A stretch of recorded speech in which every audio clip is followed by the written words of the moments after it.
Muy buenas a todas y todos. Primero quiero dar un agradecimiento a los organizadores de este evento, de la Biblioteca del Banco de la República en la ciudad de Pasto, Nariño, por habernos invitado. Para nosotros es un gusto que territorios extraamazónicos, desde el punto de vista geográfico, pero muy relacionados amazónicamente, como es el departamento de Nariño, estén interesados en visibilizar y observar la importancia de lo que hoy cobija la cuenca amazónica, y particularmente porque nuestro país, Colombia, es uno de los 7 países que hacen parte de esta magna cuenca, la cuenca fluvial más grande del planeta, con más de 7 millones de kilómetros cuadrados.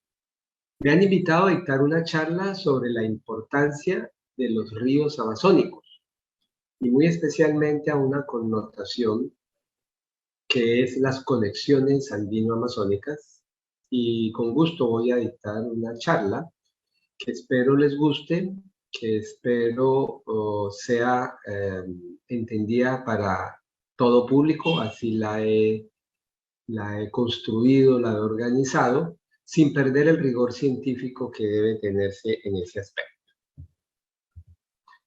Estamos hablando de la Panamazonia. Entonces vemos que buena parte del territorio norte de Sudamérica es Amazonia. Ahí lo marca el mapa. Son 7 millones de kilómetros cuadrados. Varios países como Venezuela, Colombia, Ecuador, Perú, Bolivia, Brasil y las Guyanas hacen parte de la cuenca amazónica, que drenan sus aguas y sus lluvias al majestuoso río Amazonas. Cuando hablamos de Panamazonia, pan significa todas las Amazonias, en otras palabras. Sudamérica es un país con una topografía espectacular. Esta es una fotografía de radar que nos denota que hay territorios planos, territorios de llanuras, extensas llanuras en el norte de Amazonia. Una buena parte de la Amazonia es una llanura, lo mismo que la región orinocense de la cuenca del río Orinoco. Otros sectores serán en la parte de Bolivia y en la parte de Uruguay y Argentina, en las famosas pampas.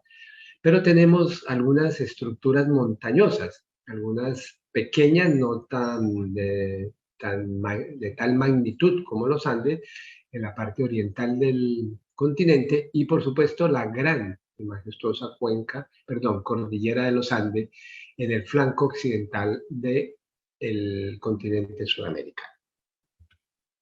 Colombia es un país también de compleja topografía. Este es un mapa geoidal que nos denota que lo que es más rojo son los sitios más altos, y los sitios más hacia el azul, pues obviamente el azul profundo serán los niveles hipométricos de las profundidades marinas. Lo interesante es notar que la Amazonia, como la estamos viendo en la llanura. Este es un mapa un poco más detallado de una parte de esa Amazonia, donde ustedes, la ciudad de Ciudad.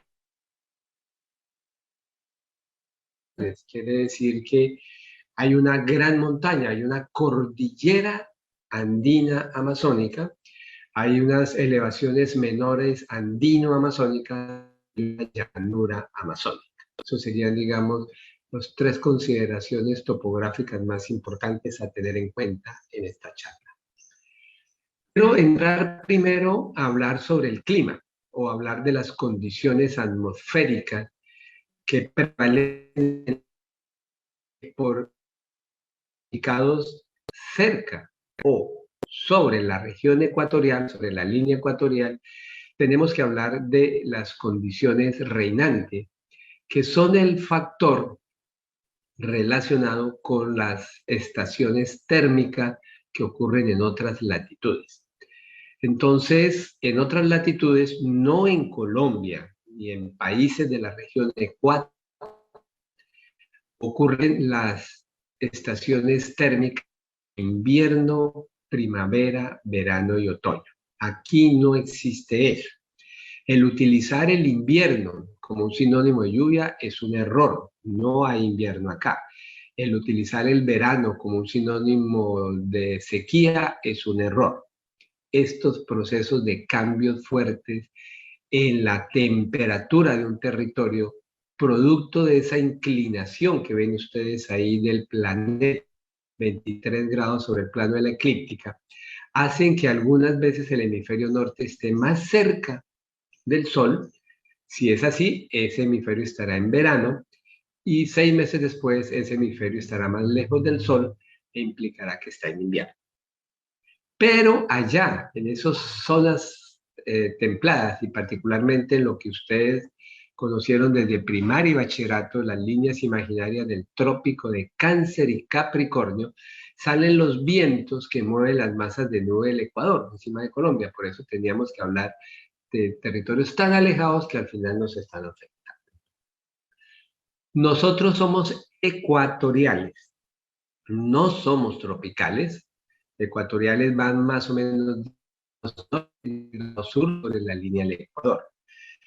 El Ecuador pasa por la Quito, pero también pasa por Colombia, exactamente a la población de Puerto Leguízamo, en el departamento geográfico, el cero geográfico específico. Esos vientos que vienen de las latitudes norte y sur son el producto de una diferenciación de presiones. Como ven ustedes en la figura, al lado derecho, vemos algo que se llama las celdas de Hadley. En el Ecuador, el sol cae casi perpendicular todo el año, quiere decir que las masas de aire se calientan, al calentar pierden densidad, ascienden al ascender y se llevan el vapor de agua. A medida que yo voy ascendiendo en la atmósfera, va disminuyendo la temperatura de la atmósfera, llegará un momento en que ese vapor de agua se condensa, es decir, pequeñas partículas que lo condensan y forman las nubes. Y luego las nubes caen, es decir, llueve intensamente. Esos vientos allá en la parte más alta de la atmósfera, a más de 5 a 10 kilómetros de altitud, siguen sus viajes hacia el hemisferio norte y hacia el hemisferio sur y vuelven a bajar en las líneas del trópico de Cáncer o Capricornio, como ven ahí. Eso se llaman zonas de alta presión, mientras las zonas donde asciende la masa de aire por efecto del sol se llaman zona de baja presión. Las flechas azules son los vientos siempre se mueven de alta a baja presión y esos vientos se llaman alisio del norte, que se hace más fuerte cuando estamos en invierno en el hemisferio norte, que sería en el mes de diciembre y enero, y alisio del sureste o el sur, que sería el de la flecha roja, el de la flecha azul que va de abajo hacia arriba, que sería a mitad del año. Eso quiere decir que si el viento sopla fuertemente, hace que la masa de nubes que está encima nuestra se vaya al sur. Entonces, ustedes ven en la fotografía la posición de zona de convergencia intertropical. ¿Qué es la zona? Una franja de nubes que se mueve al vaivén de la influencia de estos dos vientos alisios del norte y del sur. Su posición más sur-meridional es en el mes de enero, por eso el resto, la mayoría del territorio colombiano está en la temporada seca. Y si nos vamos a la mitad del año, mes de junio, entonces el alisio del sur es más fuerte y entonces sopla o jala o mueve la zona de convergencia a la posición más septentrional o norte, como lo ven en el mapa que es julio. ¿Eso qué quiere decir en palabras más, palabras menos? En Colombia hay periodos de lluvias. Hay meses en que llueve más y hay meses en que llueve menos y el producto fundamental para que llueva más o menos es que tengamos encima del territorio que estemos analizando el paso de esa franja de nubes. Por eso los climadiagramas, como vemos en la diapositiva, son la manifestación de unos histogramas, de unas barras de altura de acuerdo a la cantidad de lluvia. Entonces vemos claramente que el hemisferio norte llueve mucho más, al norte de Colombia llueve mucho más en el segundo periodo del año. Miren cómo ocurre en la parte del Caribe. Y como en la Amazonia, por ejemplo, donde yo vivo en Leticia, llueve contrario.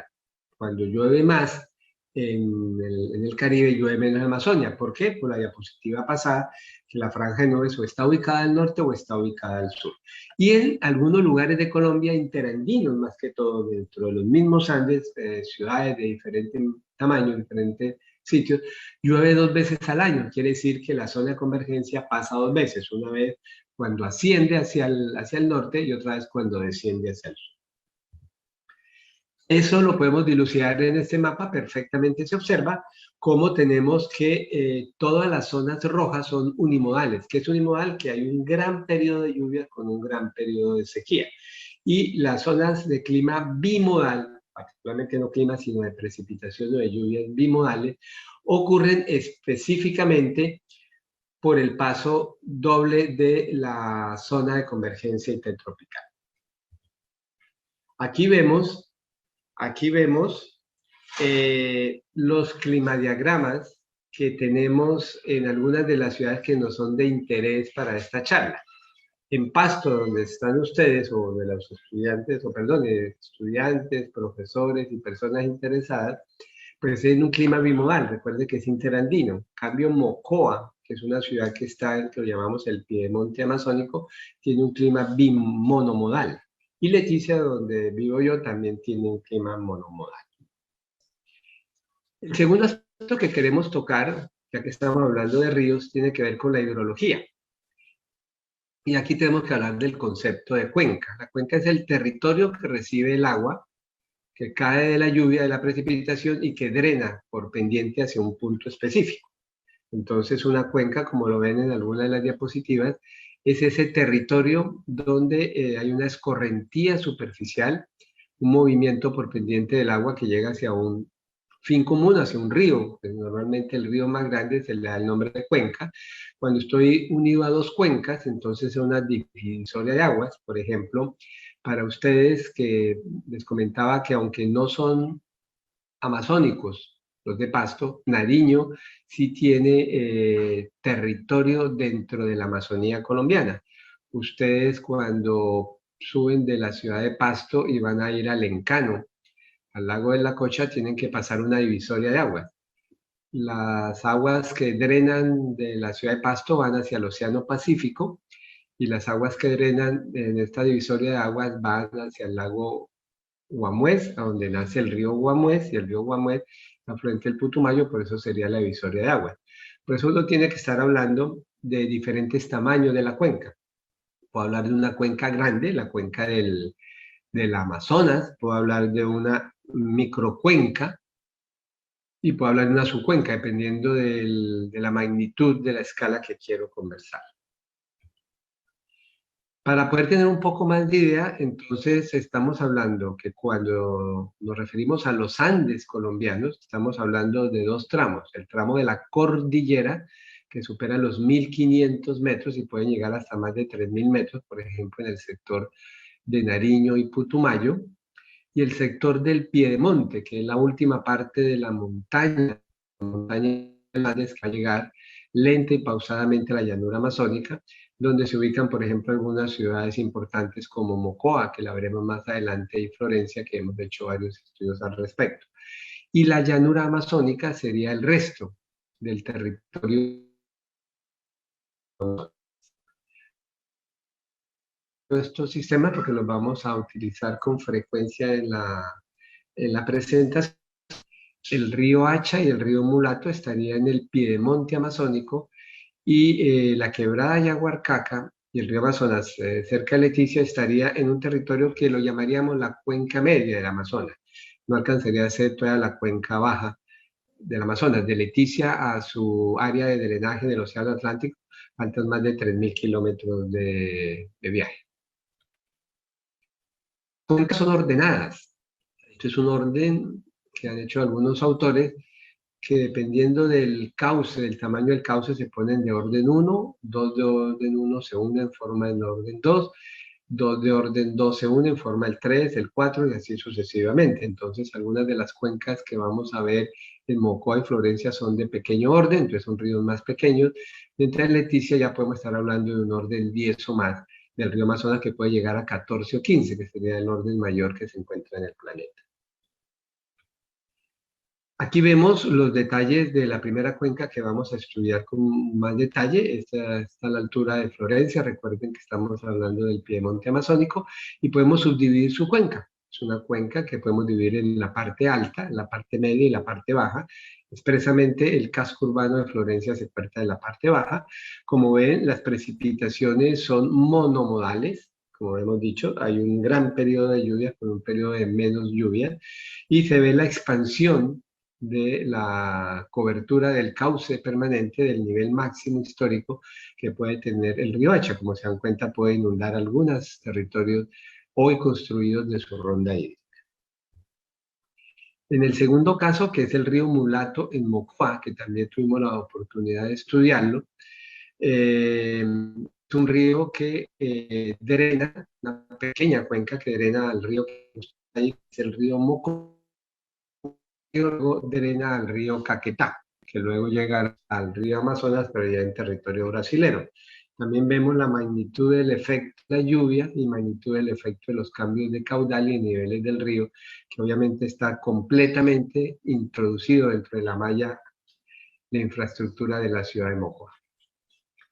Por último, tenemos para hacer una comparación de los dos sitios anteriores que llamaríamos zona andina de Piedemonte, con la zona de la llanura aluvial. Aquí tenemos una muy pequeña cuenca, que es la cuenca de la quebrada Yaguarcaca, cerca de la ciudad de Leticia, pero como es un arroyo muy pequeño, aquí vemos el patrón de lluvia que les mencionaba, es menos lluvioso el segundo periodo del año respecto al primero, y la inundación es muy grande. Por supuesto, la inundación no es el producto del caudal de la quebrada, que es muy pequeño, sino del caudal del río Amazonas, porque toda esta llanura se inunda anualmente debido por el plástico de caudal y nivel que tiene el río Amazonas. Podemos también, en este que es un trabajo que analiza a nivel de comparación en el planeta, qué tipos de ríos son. El río Mulato estaría en la categoría A mayúscula, es un río lineal, no tiene muchas variaciones, muchas curvas, porque muy rápidamente de su cuenca drena el río Mocoa, que ya sería otro sistema diferente. El río Hacha alcanza a tener una serie de serpenteos, como vimos, y muy particularmente tiene un plano aluvial alto, alto andino, que genera zonas de inundación, cosa que es muy poco común en territorio colombiano. Y el gran río Amazonas es un río de categoría D que se llama anastomosado, es decir, que genera una cantidad de canales y entre los canales islas de cauce que aparecen y desaparecen o se mueven al vaivén de la dinámica del. Por supuesto, cuando hablamos del gran río Amazonas, aquí está la fotografía donde está la zona de inundación del río Amazonas que les mencionaba y por acá se vería, obviamente no se observa a esta escala, la quebrada Yaguarcaca, es un río predecible, quiere decir que sus cambios de nivel son perfectamente predecibles dada la magnitud de la gigantesca cuenca, que a la altura de Leticia sería de 3 Napo, que es el río más importante de la Amazonía ecuatoriana, y los ríos Ucayali y Marañón en la Amazonía peruana. Entonces tiene los periodos que habíamos mencionado de lluvias de niveles altos, medios y bajos, o las interfaces entre todo, como ustedes están observando ahí. El hecho de dar términos un poco más técnicos a los sistemas lóticos, que son lo que comúnmente llamamos ríos, es esencial. En Colombia lo llamamos ríos y quebradas, de así aparece en la toponimia nacional, el IGAC la utiliza y uno mantiene el respeto de esos nombres geográficos que se utilizan, pero hay quebradas que son realmente más ríos y ríos que son más que todo quebradas. En Colombia, para que sepamos, los ríos continentales, que son los ríos más grandes, solo se le pueden acuñar a dos, al Amazonas y al Caquetá. Miren que el río Magdalena, el más importante del país, sin lugar a dudas, es un río grande, no es un río continental. Ríos medianos estaría el río Cauca y el río Atrato, y ríos pequeños tendríamos ejemplos, dos ríos del Caribe, como es el Sinú y el San Jorge. El resto de los sistemas que tienen 100 o menos metros cúbicos por segundo se llaman arroyos o arroyuelos. Entre los arroyos tenemos, por ejemplo, el río Manso en el Caribe, en los ríos Medellín y Bogotá, tan importantes para estas dos ciudades andinas, son apenas arroyos medianos. El río que desemboca cerca Mar Caribe, estamos en Mar Caribe cerca de la ciudad de Riohacha, es un arroyo pequeño, mientras que la gran mayoría de los sistemas fluviales de Colombia son arroyuelos, que tienen menos de 5 metros cúbicos por segundo. Entonces, ahí está la catalogación. El río Hacha, que son los que estamos trabajando en la zona andina de Piedemonte, es un arroyo mediano. El río Mulato, en Mocoa, es un arroyo pequeño. Y la quebrada Yaguarcaca sería un arroyuelo.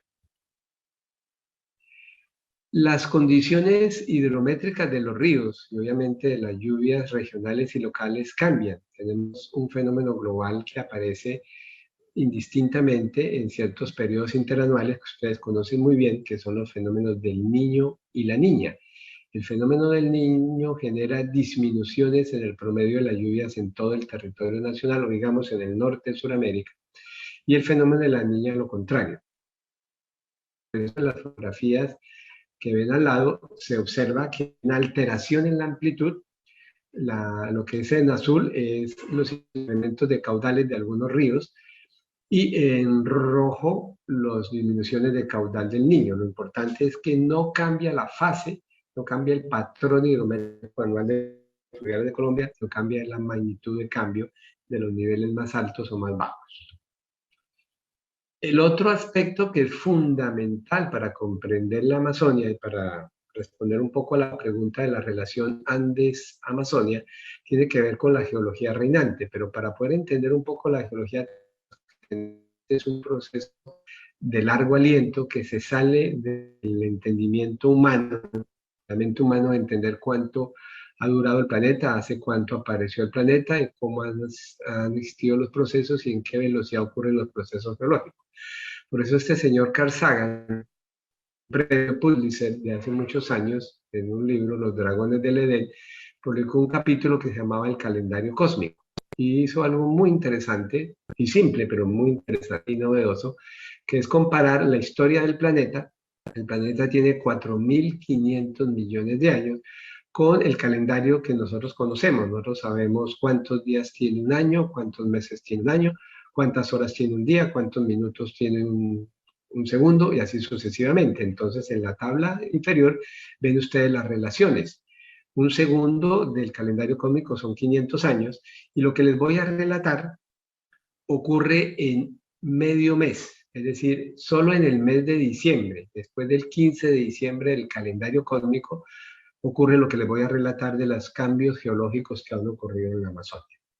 El primer cambio, o la primera condición geológica que debemos de recordar, que hoy día también se manifiesta más que todo en la biodiversidad, es que hace 240 millones de años teníamos un continente, un supercontinente que se llamó Gondwana, donde estaban unidos todos los territorios o las placas tectónicas emergidas de Sudamérica, África, India, Antártida y Australia. Posteriormente, hace unos 135 millones de años, comenzaron a separarse esas placas entre sí, comenzó a migrar la India, como la ven aquí, que es el continente que más ha viajado geológicamente en el planeta.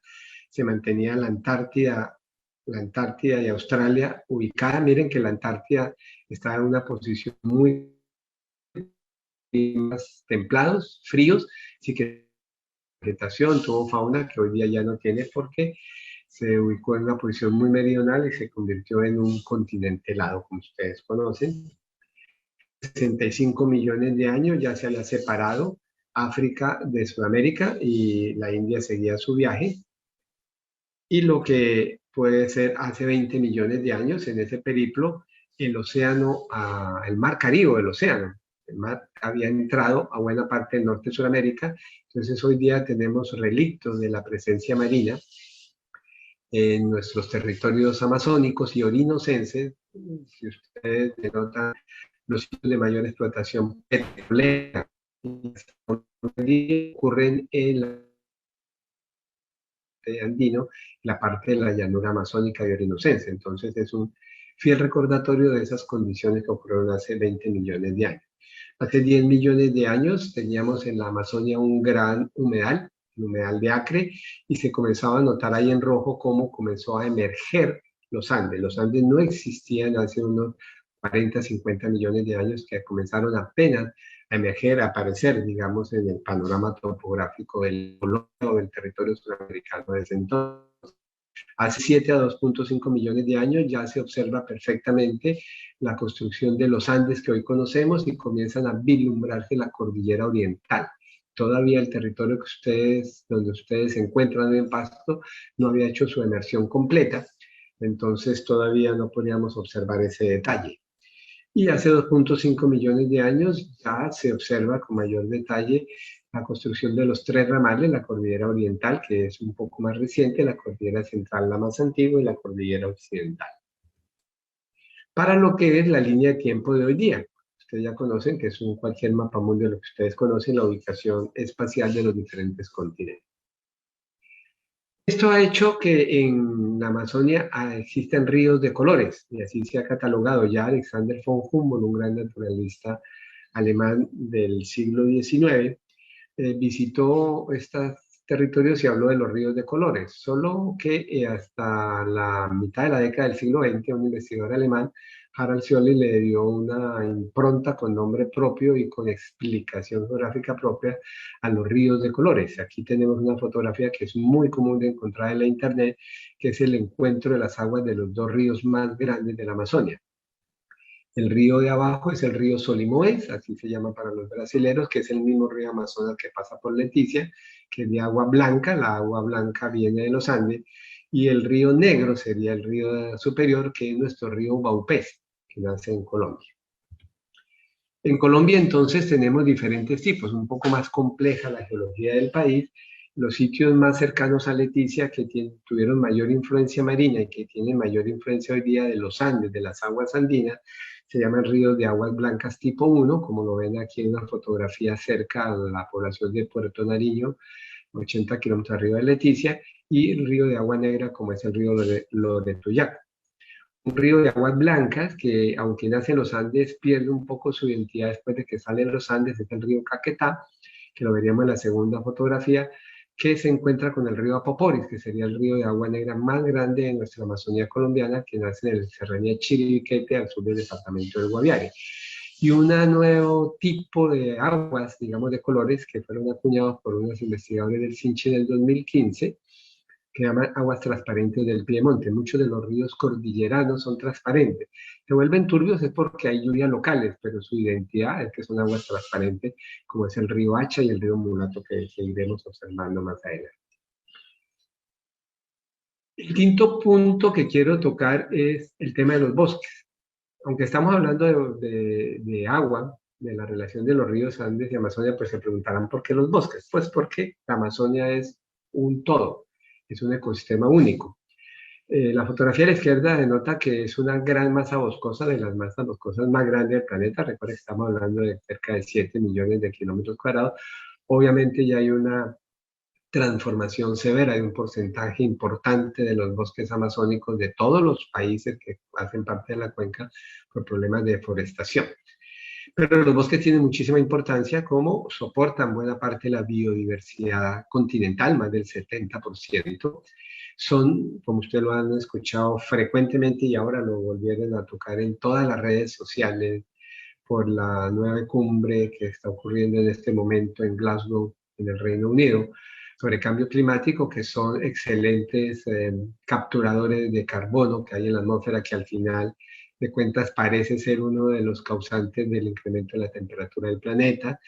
Sirve para condiciones ambientales mucho más favorables, protegen el suelo, del cual si los bosques el suelo se erosiona, se deteriora muy rápido, y por supuesto también mejora la calidad y la cantidad del agua, maneja el ciclo del agua, eso es muy importante tenerlo en cuenta. Tenemos que irnos un poquito atrás en los temas académicos, y es que recordar que las plantas, que son productores primarios, tuvieron la fortuna de inventar hace unos 2.500 millones de años, del mes de octubre, más o menos del mes de octubre de ese calendario cósmico que les hablaba, inventar la fotosíntesis. La fotosíntesis es un proceso maravilloso bioquímico, la captura solar,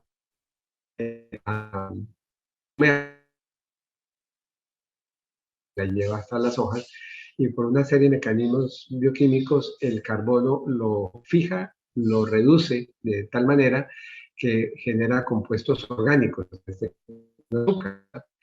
y queda como producto final.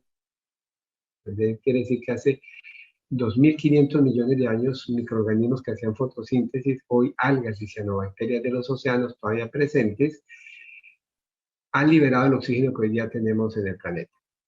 Pero las plantas también respiran. Las plantas no solamente hacen fotosíntesis, sino en horas nocturnas la planta parte de lo que produjo lo consume otra vez. Nosotros en este momento estamos en la ruta de la derecha a la izquierda. Nosotros solo respiramos.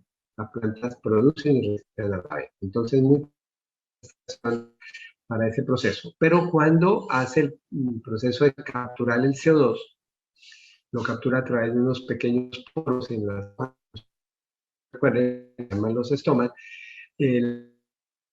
La planta absorbe agua, particularmente del suelo, lo transfiere a todo su sistema, tanto de aéreo como de los troncos, las hojas, pero puede perder parte del agua que se transpira. Ustedes hacen ejercicio, hacemos ejercicio, nosotros transpiramos, liberamos agua para equilibrar la temperatura del cuerpo. Las plantas hacen exactamente lo mismo, entonces las plantas transpiran muchísimo, para lo que vamos a ver. Entonces, un bosque amazónico conservado, un bosque maduro, un bosque con la vegetación,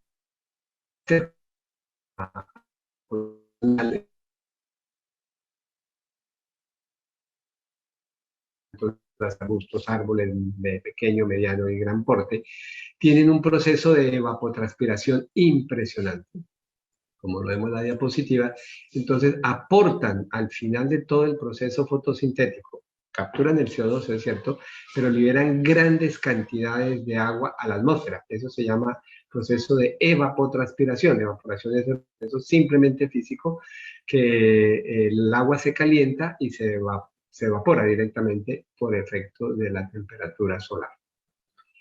Pero lo que estamos hoy construyendo en los bosques que están siendo transformados, estamos deforestando, es decir, que estamos eliminando los bosques que habían bosques maduros o bosques prístinos o conservados, o los estamos reforestando, estamos rompiendo ese papel fundamental de la evapotranspiración del bosque. Y veremos los efectos negativos que puede generar esta manera de actuar que estamos desarrollando hoy día.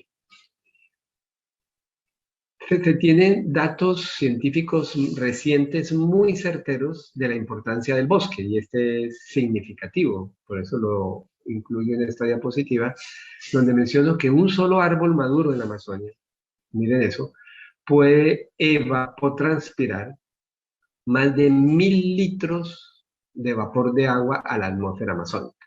1.000 litros.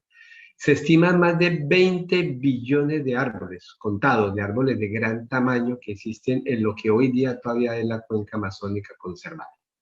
Entonces hay un referente muy interesante, es que hay una humedad gigante en la Amazonia que se está moviendo por vientos globales, que está generando lo que hoy día se llaman los ríos aéreos.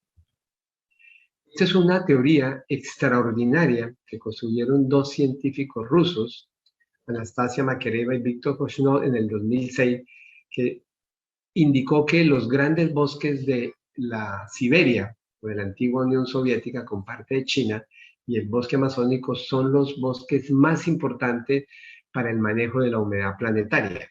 Y eso es lo que se llama la teoría de la bomba biológica. La teoría de la bomba biológica es una físico-matemática nueva que rompe los estándares del entendimiento normal de la meteorología. En la meteorología, una zona caliente, como lo vemos en la diapositiva de la izquierda, genera una elevación de las masas de aire, así como lo dijimos con la explicación de la zona de convergencia, y produciendo una zona de baja presión, queriendo decir que entonces al otro lado, o cerca de ese, que puede ser, por ejemplo, un desierto, como es el ejemplo que menciona, sería una zona de alta presión. En la Amazonia todo se invierte. En la Amazonia tenemos el Océano Atlántico, que funciona como una zona de alta presión, y curiosamente, el bosque amazónico genera una zona de baja presión y la teoría abiótica comprueba que a una altitud de cerca de 5.000 metros, a 6.000 y 7.000 metros de altitud, como se dice, desaparece la atmósfera en el momento en que se condensa y genera una zona de baja presión, por lo cual todo el vapor de agua por vientos, particularmente el alisio del norte, que ya les explicamos, entra a la Amazonia, así que el Atlántico aporta, además de la evapotranspiración propia atmosférica, aporta otra humedad adicional.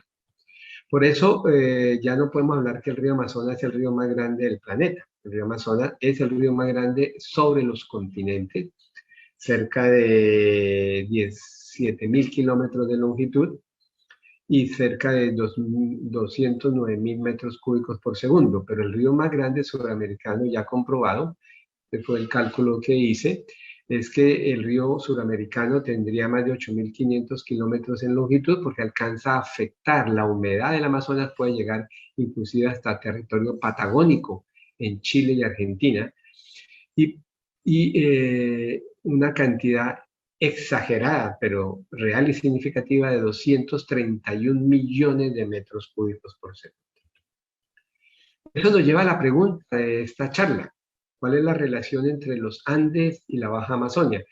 Pues como le hemos comentado, la Amazonia es un solo sistema. Es un sistema que tiene subsistemas que se interconectan. Entonces nos daremos cuenta que una parte de la precipitación que cae sobre la montaña, sobre la cordillera andina y sobre el piemonte va a drenar hacia la llanura amazónica. Pero una parte de la humedad que cae en esos territorios, por ejemplo, Mocoa, Florencia, viene de la llanura amazónica. Entonces quiere decir que es fundamental la relación Andes-llanura amazónica, pero la contravía llanura amazónica Andes también es muy importante y significativa. Esto se debe fundamentalmente a un efecto orográfico, como lo ven en la fotografía. La fotografía real sería una fotografía contraria, ¿sí? Contraria en que en este sector que llamamos Barlovento estaría la Amazonia, en este sector de Sotavento estaría, por ejemplo, el departamento de Nariño. Pero pensemos entonces que las masas de aire húmedas que produce la Amazonia chocan con la cordillera andina, chocan con el piedemonte y generan lluvias muy fuertes ahí. Si ustedes dan cuenta, en este mapa de precipitación vemos los sectores, miren, los sectores del departamento del Caquetá y del departamento del Putumayo, aquí Putumayo y Caquetá, donde llueve más, lo mismo que en el sector del Piemonte Orinocense. Entre más azul llueve más. Quiere decir que los sitios más lluviosos de la Amazonia, no de la llanura amazónica, no es la alta montaña amazónica, no es el Valle Sibundoy a más de 2.500 metros, sino por ejemplo sectores como Florencia, como Mocoa. Y esto se interpreta como lo que se llama la lluvia reciclada. La lluvia reciclada es que está comprobado con isótopos cuánto del vapor de agua que se evapora o evapotranspira un bosque vuelve a caer en el mismo territorio. En el Amazonas casi el 50% vuelve a evaporarse o vuelve, a caer en precipitación local, y en los Andes del 70 al 80%. Quiere decir que hay una relación estrecha. Si nosotros transformamos los Andes, afectamos la llanura amazónica, pero si transformamos la gran magnitud de la llanura amazónica, estamos generando afectaciones severas sobre los Andes y sobre los ríos andinenses. Y eso es muy importante porque, como ya hemos visto en la ecología, ese proceso de la lluvia reciclada, por los procesos de lluvia de evapotranspiración, son los que mantienen la humedad del río aéreo suramericano en condiciones diferentes a las que estamos construyendo hoy día, que estamos reforestando. Yo diría estamos forestando, es decir, estamos poniendo árboles donde había árboles, pero no estamos reconstruyendo el ecosistema como debería ser. Entonces se generan estos problemas que ustedes se están dando cuenta. Y esto, por supuesto, nos lleva a una triste realidad, es que la Amazonia colombiana sigue siendo un territorio con fuerte afectación en la deforestación. Estos son datos reales, datos del gobierno nacional. Se dice que al 2021 ha habido una breve disminución de la deforestación, pero la deforestación sigue en pie, y lo más triste, como ustedes se dan cuenta, está ocurriendo en los parques nacionales naturales, donde se supone son áreas de manejo especial. El Parque Tinigua es el sitio más deforestado de la Amazonía colombiana en este momento. Y por supuesto nos llega a a la particularidad de la política actual del actual mandatario de indicar, como lo mencioné en enero, en el Foro Económico Mundial, de sembrar cerca de 180 millones de árboles. Hoy exactamente, ayer hoy está diciendo exactamente lo mismo en Glasgow, pero nuevamente la reforestación que estamos haciendo no es saludable. ¿Estamos forestando o no estamos reforestando? Y hay una teoría ya completamente acertada por la ciencia que se llama el síndrome de los bosques vacíos. Cuando yo siembro unos árboles, por ejemplo aquí a la altura de Leticia, donde está el campus de la ciudad de Leticia, tenemos 12 hectáreas de bosque recuperado ya en condición primaria, que tiene más de 180 especies de árboles. Nosotros cuando decimos que reforestamos es con un limitado número de lista de especies que no pasa de 10, 20 especies. Y no estamos permitiendo que se construya el ecosistema, que vuelva a aparecer la fauna que debe estar, que hace parte esencial del mismo ecosistema. Por eso se llaman bosques vacíos o el término de defaunación. Es decir, que estamos construyendo una Amazonia que en ningún momento va a recuperar las condiciones que tenía antes de la deforestación. No estamos haciendo mucho para mejorar el futuro de la Amazonia. Y más triste, exactamente el día de ayer de hoy,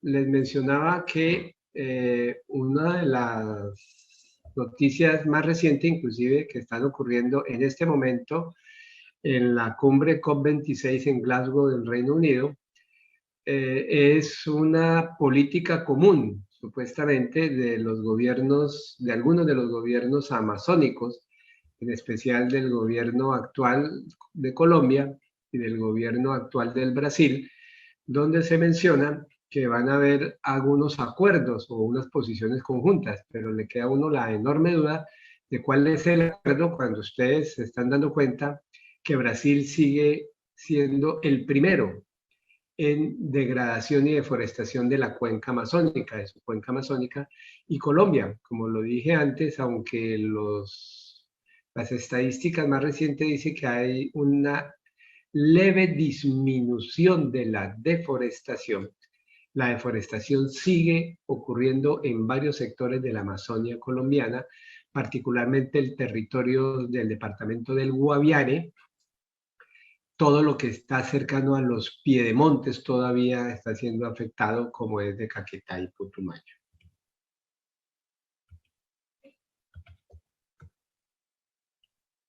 Un segundo que no me quiere correr la presentación.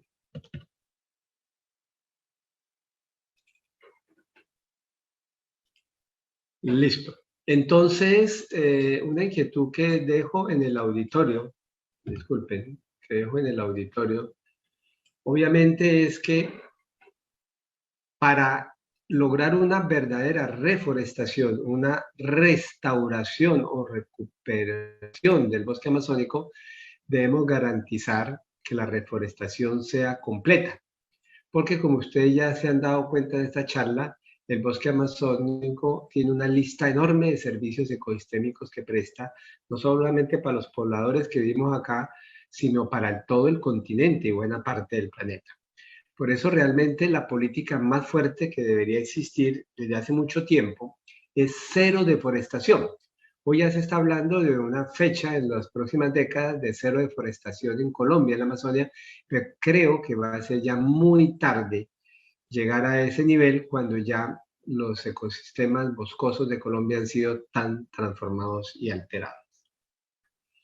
Otro aspecto que ya quiero tocar al final, que serán algunas consideraciones finales, tienen que ver con algunas frases que se vuelven comunes y que vuelven otra vez a sonar en los archivos periodísticos, visuales, escritos, orales, como ustedes quieran, sobre la Amazonia, el pulmón del mundo. Como lo dice la diapositiva, la Amazonia no es el pulmón del mundo. La Amazonia es un pulmón. Un pulmón es simplemente un órgano intercambiador de gases. Nuestro pulmón en este momento está intercambiando gases, está capturando el oxígeno que hay en la atmósfera, que luego va a ser inyectado por todo el cuerpo y como intercambio de gas estamos liberando en la respiración, estamos exhalando CO2, dióxido de carbono. Eso es lo que hacemos nosotros. Y el bosque amazónico hace exactamente lo mismo. Si recuerdan, en el día el bosque amazónico está capturando CO2, es decir, está haciendo lo contrario de lo que hacemos los seres humanos y los animales, y está liberando oxígeno, pero en la noche está haciendo lo mismo que hacemos nosotros. Entonces, el Amazonas es un pulmón para el planeta, pero no es el pulmón del mundo, ya que el pulmón del mundo tiene una condición o una supuesta explicación de que el Amazonas aporta oxígeno al planeta. Ya lo habíamos dicho en esta charla, que hace 2.500 millones de años, donde ni siquiera existía una planta, un árbol, como los que hoy conocemos, no existían, solo había microorganismos en los mares primigenios, fueron los causantes de la cantidad, cerca del 28% de la concentración de oxígeno que había en el planeta. Así que el Amazonas no tiene nada que ver con la presencia del oxígeno planetario. Entonces, por eso decimos la Amazonia sí es un gran pulmón, es uno de los pulmones más grandes del planeta y debemos de intentar conservarlo y manejarlo para el futuro. Discutiblemente la Amazonia es fundamental en muchos aspectos de servicios ecosistémicos locales, regionales, nacionales, internacionales y globales. Los Andes son fundamentales en la dinámica biogeoquímica de la Amazonia. Es un trabajo extraordinario de McLean que hizo y que publicó un libro entero sobre este aspecto, porque hay una conexión. Ya sabemos que los ríos nacen en los Andes, los ríos más grandes de la Amazonia nacen en los Andes, los ríos de agua blanca que les hemos comentado, y por supuesto lo que suceda en los Andes va a generar afectaciones en la dinámica propia de los ríos en la llanura amazónica. Y por supuesto, la importancia de la integridad Andes-Amazonia, Amazonia-Andes, que ya lo vimos a través de los procesos de lluvia orográfica, que lo comentamos, de la lluvia sobre el piedemonte amazónico, que es mucho más fuerte, y por supuesto el gran papel de la teoría de la bomba biótica, uno de los 5 grandes secretos de la Amazonia que hemos dilucidado acá.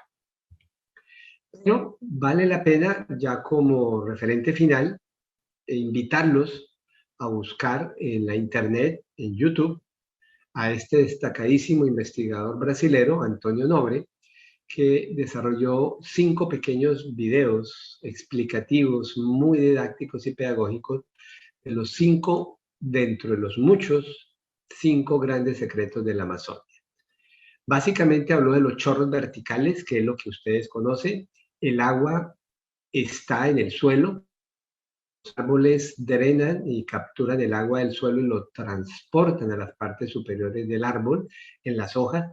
Una parte de esa agua se va, se acumula y llega a la atmósfera, el proceso de evapotranspiración. Entonces, es un proceso maravilloso que sin ningún efecto de gasto energético de las sociedades humanas, el agua se mueve y llega a un sumidero gigantesco que es la atmósfera del norte de Sudamérica. El segundo gran secreto lo llamó el polvo de hadas, así como en las películas infantiles, que son partículas, micropartículas que libera el bosque amazónico de aromas, sustancias, sabores, productos químicos enormes, que son higroscópicos. Quiere decir que esas partículas en la atmósfera capturan la humedad y permiten que se condense más fácilmente para formar nubes. Y cuando hay nubes, llueve. La teoría de la bomba biótica, que ustedes ya la conocen, que la he relatado, que cómo se construye, cómo logra la Amazonia, además de su propia lluvia reciclada, traer mayor cantidad de humedad desde el océano Atlántico cercano para aumentar la capacidad de la formación del río aéreo sudamericano más grande del planeta. Por supuesto, la formación de los ríos voladores dependen de las grandes unidades boscosas del planeta, como lo decían los 2 científicos en el 2006, los bosques de Siberia y los bosques amazónicos serían los causantes de los ríos aéreos. Y algo también muy interesante es que el Amazonas es un escudo contra los huracanes. Los huracanes se vuelven gigantes y muy fortalecidos, y obviamente con gran preocupación para las sociedades humanas por su poder destructivo, cuando están sobre la superficie oceánica donde no tienen quien los frene. En cambio, el viento y el aire en las masas boscosas se mueven lentamente, pierde su fuerza, pierde su energía y por eso no existen huracanes en ese sector natural. Con eso quiero terminar dándole las gracias a los organizadores de este evento, esperando que el mensaje o los varios mensajes que les he dejado los ponga a pensar un poco más de qué estamos haciendo. ¿Lo estamos haciendo bien o no lo estamos haciendo bien? Por esta frase de nuestro Albert Einstein. Si seguimos haciendo lo mismo, pues no estamos resolviendo absolutamente nada. Creo que Colombia tiene la posibilidad, tiene la normatividad, tiene la jurisprudencia para poder conservar y manejar el medio ambiente, pero el papel, como decimos, aguanta todo, pero no se cumple. Hay otros intereses muy por encima de los intereses ambientales. La estructura jerárquica del gobierno nacional es débil para el tema ambiental. El Ministerio del Ambiente es un ministerio cenicienta dentro del presupuesto nacional. Es más importante transformar, explotar que conservar, que así lo hacen otros ministerios que se dedican a esas actividades. Y hay políticas contrarias. Mientras un ministerio conserva, el otro ministerio va para destruir y transformar, como es el Ministerio de Minas, por ejemplo, dando títulos mineros en las mismas áreas de reservas naturales. Entonces, tenemos que tener una conjugación única, de resto no hay manera de abordar el problema. Nuevamente, muchas gracias y quedo atento a preguntas, comentarios o inquietudes o impresiones que quieran ustedes. Y con el mayor gusto, cualquier otra persona, está mi correo electrónico, que desean conocer parte de esta bibliografía extensa que hemos citado hoy. Algunos trabajos son hechos por nuestro grupo, nuestro laboratorio aquí en Leticia. Bueno, muchísimas gracias.